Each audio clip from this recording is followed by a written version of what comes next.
One has been neutralized. The dead body has not been retrieved. This is an ongoing operation, and the way they are using the arms and ammunition, it seems that the operation will take time. Meanwhile, on the spot, we are also hearing, we also witnessed the visit of IG Kashmir VK Bridhi in the encounter spot. As of now, the encounter is on. The huge bangs can be heard even from the distance. There is an exchange of fire that is going on between the terrorists and the security forces in the Nadar village of Tral in Avantipur of South Kashmir. Yes, absolutely, Zeenat. In fact, as we speak, we're also learning that the Inspector General of Police is currently in Tral taking stock of the situation. Thank you so much, Zeenat, for giving us those details. We will be tracking this story very, very closely. All right, viewers, now shifting focus to more breaking news. President Draupadi Murmu has used the powers conferred under Article 143 of the Constitution and raised 14 questions to the Apex Court. The President has asked the top court, how can the Supreme Court set a timeline when the Constitution does not? And this comes after Vice President Jagdeep Dhankar had raised the issue, leading to a massive debate on the judiciary overstepping the powers of the executive. Getting in a response from Vice President Jagdeep Dhankar, take a listen in.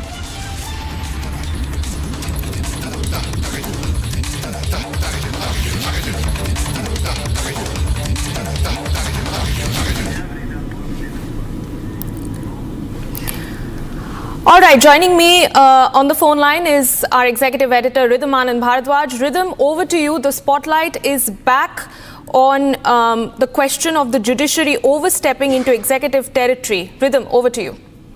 Well, absolutely. In a rare move, the President of India, Draupadi Murmu, under Article 143, subsection 1 of the Constitution of India, sends a reference to the Supreme Court following the recent ruling. There's a ruling by the Supreme Court that has set a timeline for the governors and the President to grant assent to bills that are passed by legislatures. Now, Article 143, subsection 1 of the Constitution allows the President to seek the Supreme Court's opinion in matters of legal and public importance. The top court will now have to set up a Constitution bench for answering the reference. In particular, President Murmu questions the Supreme Court's discretion that there would be a deemed consent in case of a failure to abide by the timeline that is set up for the grant of assent to the bills.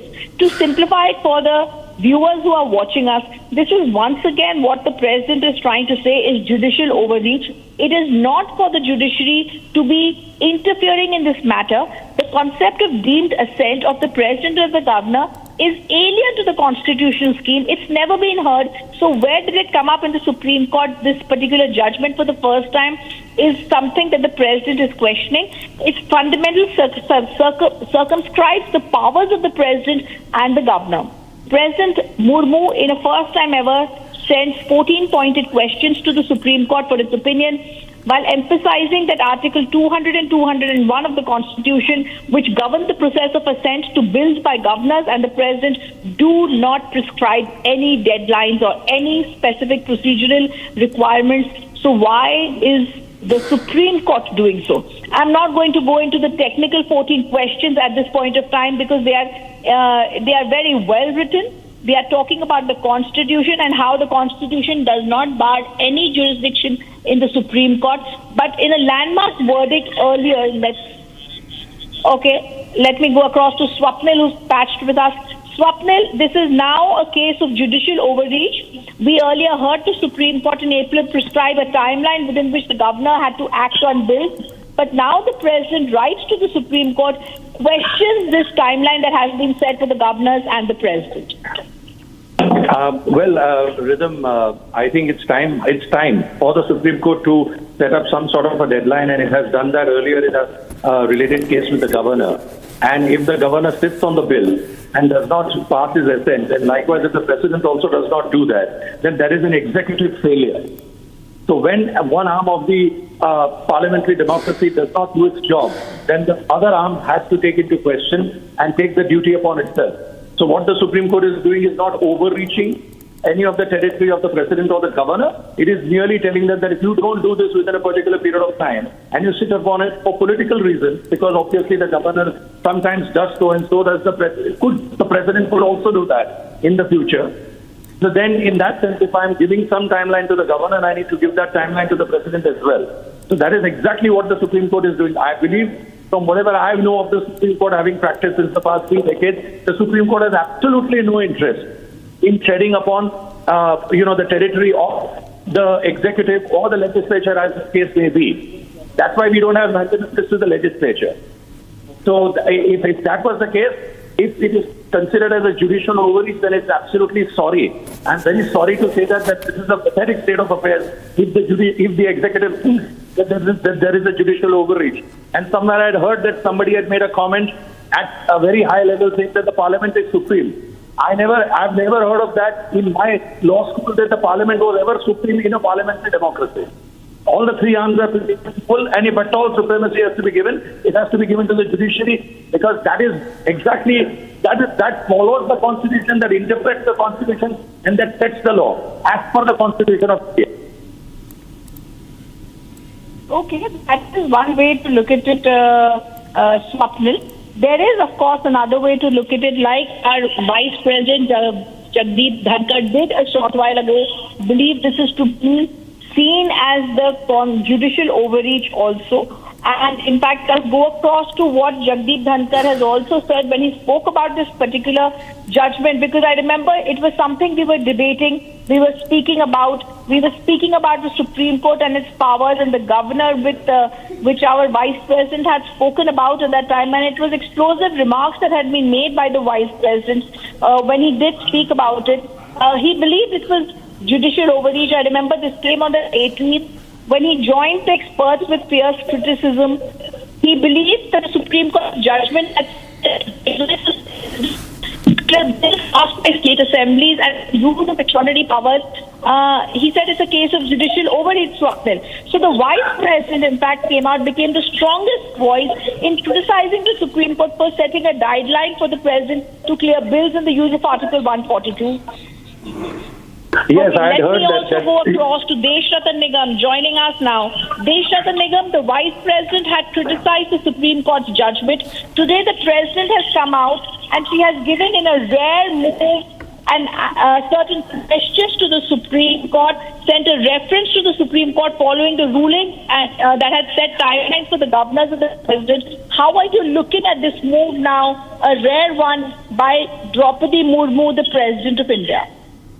I think it was absolutely necessary. It was required that the President should have sent the reference, because there are 2 or 3 issues with the previous judgment that has set a deadline for the President to clear the bills. If the President does not do so, they automatically become a law after 3 months.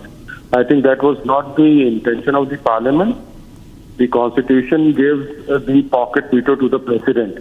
And that is a provision in the Constitution that can only be changed through the process of amendment by the Parliament.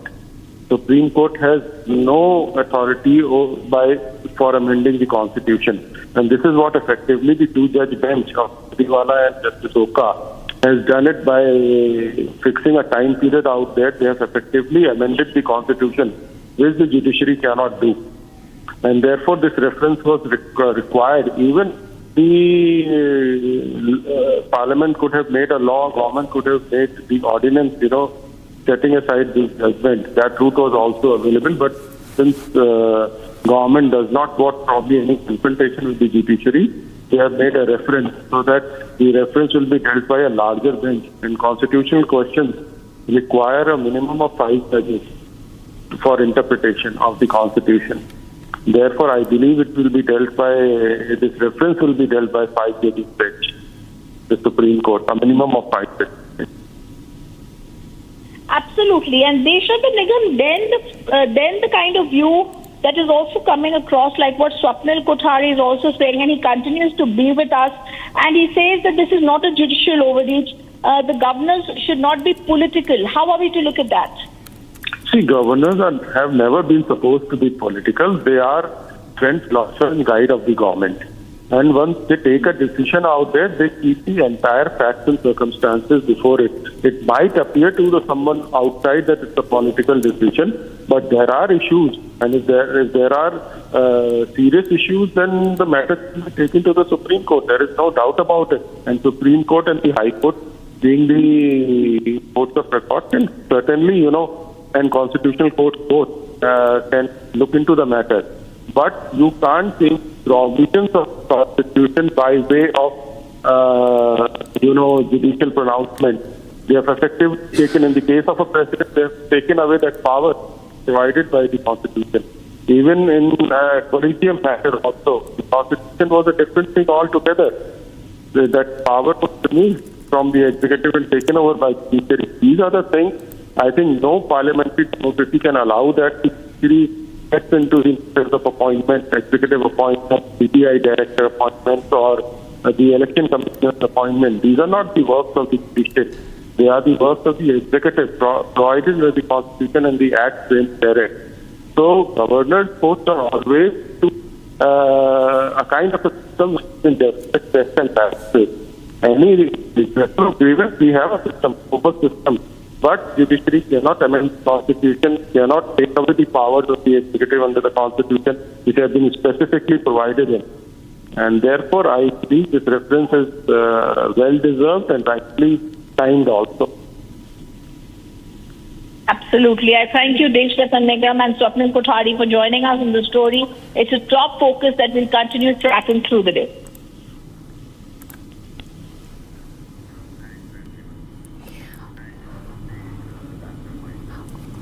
All right. Thank you very much, Rhythm.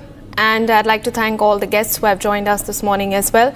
In fact, viewers, earlier Vice President Jagdeep Dhankar had also fiercely criticized the Supreme Court's judgment that had set deadlines for the President to clear bills passed by state assemblies and its use of extraordinary powers under Article 142. Let's listen into that bite.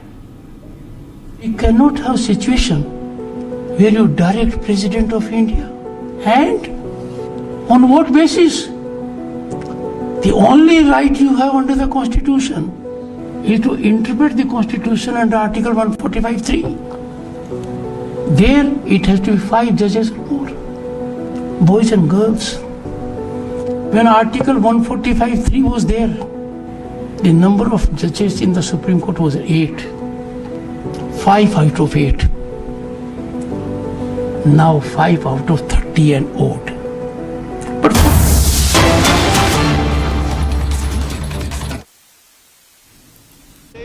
All right, those are the visuals coming in of Defence Minister Rajnath Singh at the 15th Corps Commander headquarters in Srinagar.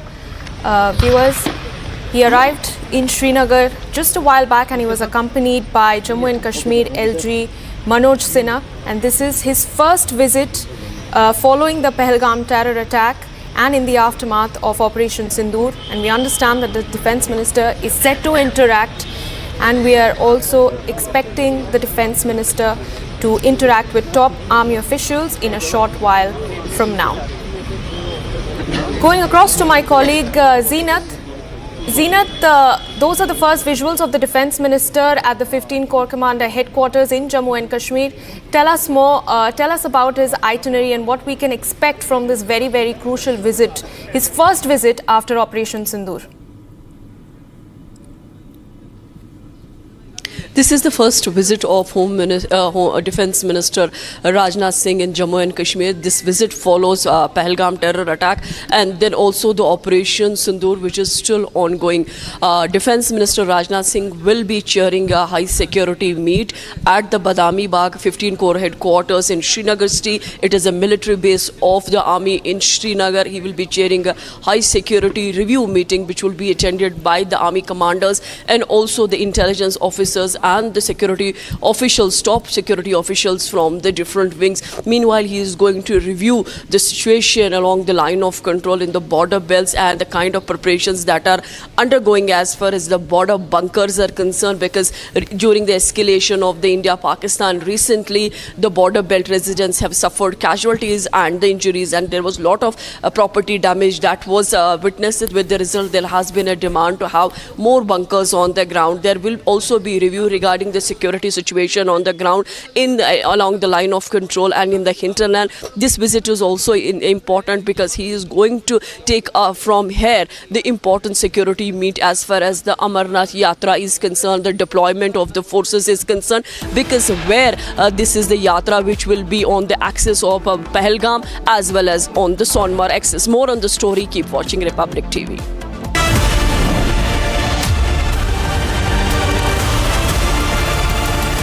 यार market कैसा ऊपर नीचे होता है। याद रख, career, investment और life में ऊपर नीचे होता रहता है यार। वो तो है। बस भाई डटे रहे, तभी तो अपने सपने पूरे कर सकता है। सही है। लाइफ और म्यूचुअल फंड्स में लॉन्ग टर्म सोचना सही है। सही है। हाँ।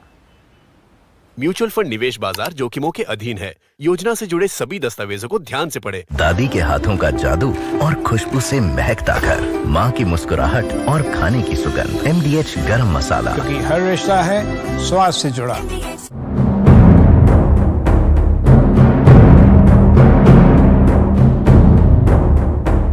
We can see that how army personnel are carrying out operation to defuse the shells from the Pakistan which didn't explode, and right now we can see that this is the shell in the hands of the army personnel which didn't explode at all. And to find out this, the entire area, the area under which this shell was found was digged by the army personnel. They were wearing bomb suit, and then they went behind. Then when they went beneath, the ground was digged for at least. Sir, how much the ground was digged? 2.5 feet. So the ground was digged for 2.5 feet, and again it was found. Then this is the place where there was a shell, but the shell didn't explode. It is actually underground. We first found it. We were first told that there is an explosive. Then we undertook digging. Okay. And we had to dig almost 2 feet. And the shell is lodged almost 2 feet under the ground. So the shell is 2 feet. It is already there. It's already there. Almost 2 feet under the ground, and that is why we have put sandbags. And now we have actually confirmed it using the deep search metal detector that there is a metallic shell.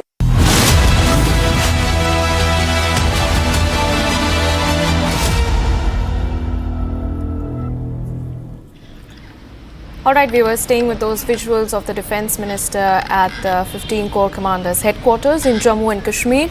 Defence Minister Rajnath Singh's first visit to the valley in the aftermath of Operation Sindoor, and he will be heading to the international border in just a short while from now to interact with the armed forces. This visit is significant. It comes 2 days after the Prime Minister's interaction with the Indian Air Force officials at the Adampur Air Base, and these visits by the government's top officials sends out a strong message to Pakistan, and also a reminder to Islamabad that India will not tolerate any Pakistani-sponsored terrorism. It has changed the status quo, the terms and conditions of how India will deal with Pakistani-sponsored terrorism in Jammu and Kashmir in the aftermath of the Pahalgam terror attack. Taking a very short break at the moment, but we stay with those visuals when we come back. Stay tuned to Republic TV.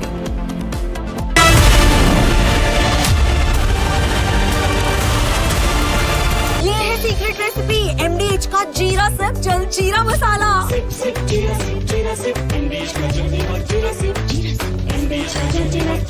विमल में गुलिस्तां की ये कुछ लजीज फरिश्ते जब साथ घुले तो जी ललचाए, और दिल कहे कि स्वाद की जुबान में खुद को ऐसा डुबाऊं कि निकल ना पाऊं।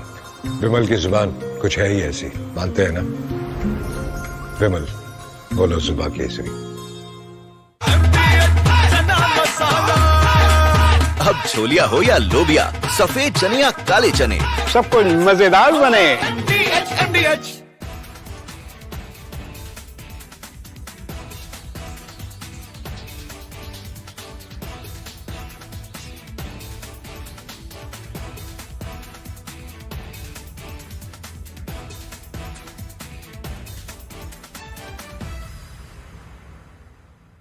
BrahMos is a most potent weapon in the inventory of Indian Armed Forces.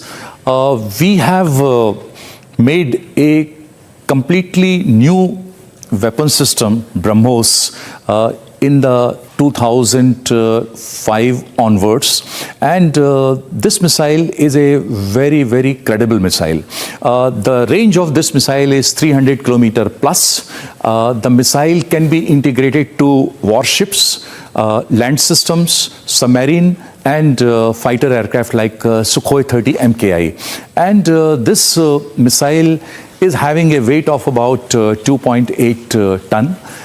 The length around 10 meters, and we can have the range 300 and plus kilometers. The warhead is around again 300 and plus. Destructive capability of the missile is arrived because of the energy of the missile, kinetic energy, because the missile flies at the speed of 2.8 Mach. That is almost three times the speed of sound, and which can be converted to around 900 meters per second. Just to make you understand the speed, this is twice the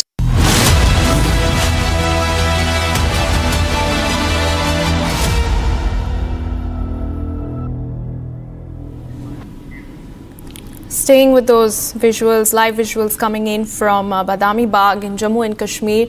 Those are the visuals of Rajnath Singh and Jammu and Kashmir Lieutenant Governor Manoj Sinha with the Indian Armed Forces.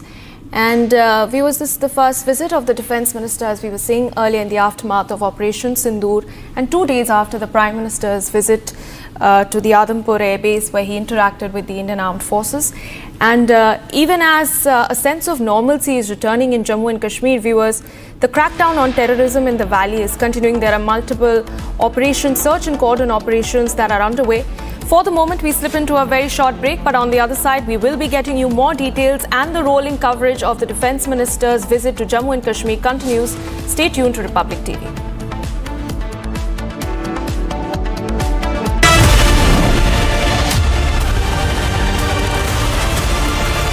विमल में गुलिस्तां के ये कुछ लजीज फरिश्ते जब साथ घुले तो जी ललचाए और दिल कहे कि स्वाद की जुबान में खुद को ऐसे डुबाऊं कि निकल ना पाऊं। विमल की जुबान कुछ है ही ऐसी, मानते हैं?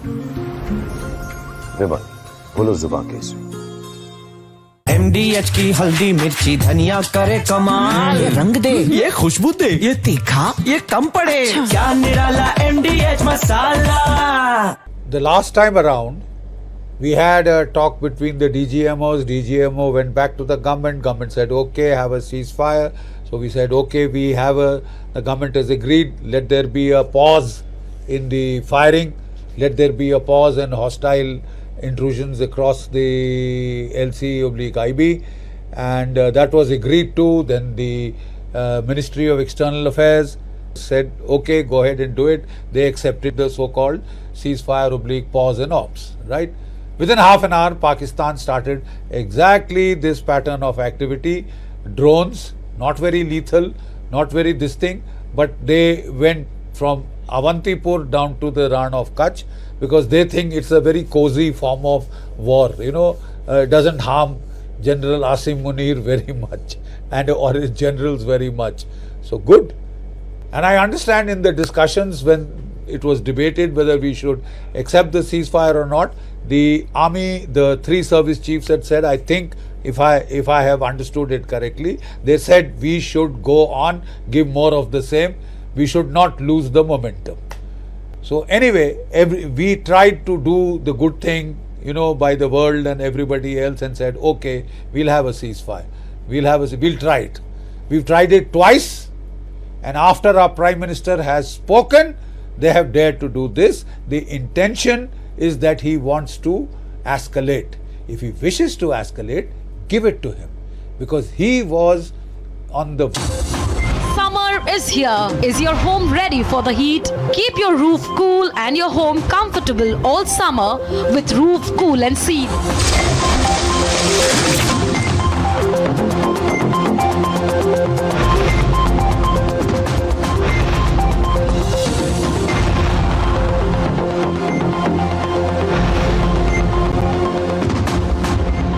पसीना मत बहाओ, Berger roof cool and seal लगाओ।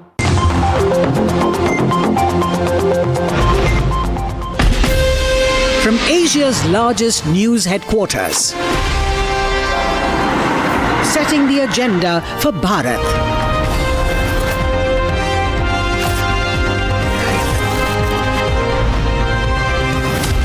You're watching Republic.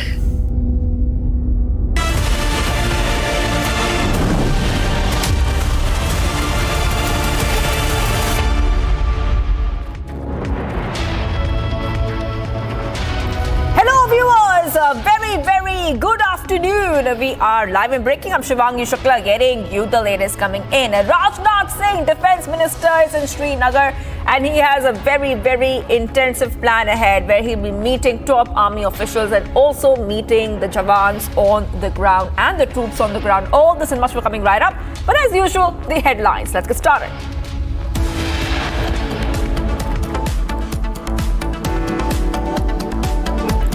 Starting off the top headlines coming in, one terrorist was killed and another injured in an anti-terror operation in Pulwama with a heavy exchange of firing currently underway.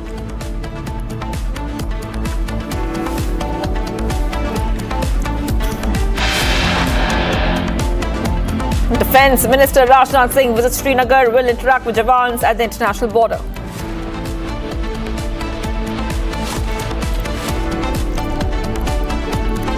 India's trade relations with Turkey face new challenges after Ankara supported Pakistan in military actions against India and criticized New Delhi recent strikes on terror camps in POK.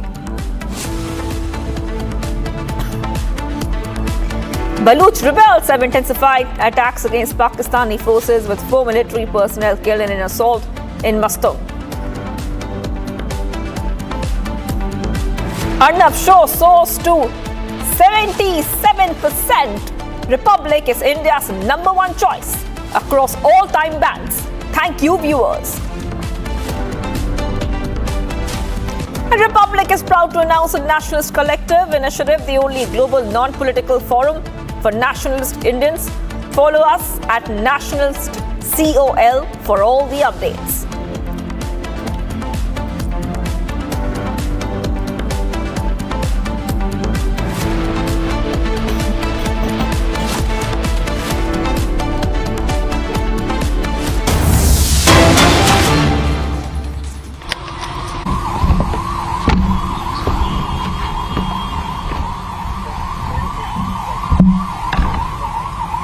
बोलिए भारत माता की, भारत माता की, भारत माता की।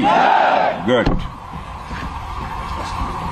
जम्मू कश्मीर के lieutenant governor Shri Manoj ji Sinha, Jammu Kashmir के मुख्यमंत्री जनाब अमर अब्दुल्ला साहब, chief of army staff general Upendra ji Dwivedi, GOC northern command lieutenant general Prateek Sharma, GOC 15 corps lieutenant general Prashant Srivastava और हमारी आर्म फोर्सेस के सारे अफसर्स और मेरे बहादुर जवानों,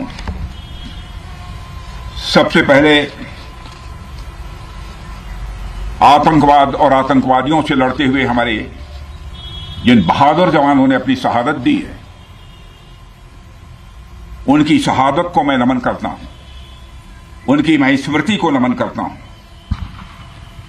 और साथ ही पहलगाम में जो निर्दोष नागरिक आतंकवादियों के द्वारा मारे गए हैं, उनकी भी स्मृति को मैं नमन करता हूं। मैं हमारे घायल सैनिकों के साहस को भी नमन करता हूं और ईश्वर से यह प्रार्थना करता हूं कि वह जल्द से जल्द स्वस्थ हो जाएं। मेरे दोस्तों, इन विषम परिस्थिति में आप सबके बीच आज आकर मैं स्वयं को बहुत ही गौरवान्वित महसूस कर रहा हूं। हमारे प्रधानमंत्री माननीय नरेंद्र मोदी जी के कुशल नेतृत्व और मार्गदर्शन में ऑपरेशन सिंदूर के दौरान आपने जो कुछ भी किया है, उस पर पूरे देश को गर्व की अनुभूति हो रही है। मैं अभी भले ही आपका रक्षा मंत्री हूं, लेकिन उससे पहले तो मैं भारत का एक नागरिक हूं। रक्षा मंत्री के साथ साथ मैं आज भारत के नागरिक के रूप में भी आप सबके प्रति आभार व्यक्त करने के लिए यहां मौजूद हूं। पहलगाम हमले के बाद हमारे जम्मू कश्मीर की जनता ने पूरी एकजुटता के साथ और पाकिस्तान और साथ ही साथ आतंकवादियों के प्रति जिस प्रकार से अपने गुस्से का इजहार किया है, मैं जम्मू कश्मीर की जनता का भी अभिनंदन करता हूं। मेरे साथियों, आपकी उस ऊर्जा को महसूस करने आया हूं जिसने दुश्मनों को नष्ट नाबूद कर दिया है। आपने जिस तरीके से सीमा के उस पार पाकिस्तान की चौकियों और बंकरों को आपने ध्वस्त किया। दुश्मन, मैं समझता हूं, उसे कभी भूल नहीं सकता। आपने देखा होगा कि आमतौर पर लोग जोश में होश खो देते हैं, लेकिन आपने जोश भी रखा, होश भी रखा और सूझबूझ के साथ दुश्मनों के ठिकानों को आपने बर्बाद किया है।